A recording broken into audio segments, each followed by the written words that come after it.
In today's video, I'm going to teach you how to view activity log in GoDaddy. This walkthrough will show you exactly where to find your activity log, so you can review recent sign-ins and important changes on your account. It's a quick way to confirm everything looks right and to spot anything that might need your attention. Start by opening your web browser and heading to your preferred search engine. In the search box, type GoDaddy and press Enter. Look for the official GoDaddy result and click it. Before you sign in, take a second to confirm you're on the legitimate site by checking the URL and the secure lock icon in the address bar. When you're ready, sign in to your account with your usual credentials. If you use two-step verification, complete that prompt as well to finish signing in. Once you're in, look to the top right corner of the page. You should see your username or your profile icon. Click that to open your account menu. From the menu or panel that appears, click View. This takes you into your account details where you can access key security and activity tools.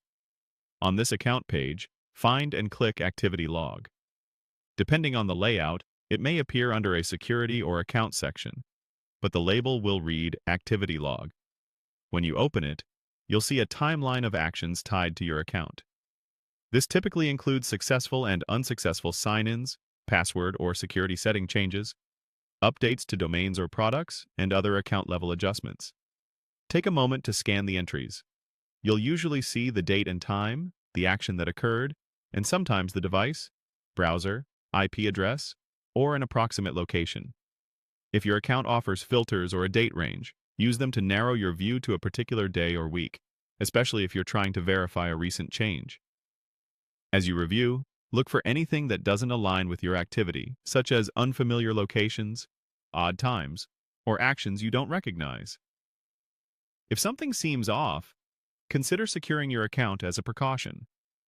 Update your password to a strong, unique one, ensure two-step verification is turned on, and sign out of any sessions you don't recognize.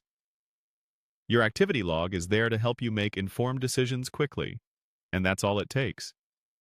You've navigated to your GoDaddy account, opened your profile menu, selected View, and accessed the activity log to review recent account activity. Keep this page in mind whenever you want a clear, time-stamped record of what's been happening on your account. Thanks for watching, and I'll see you in the next tutorial.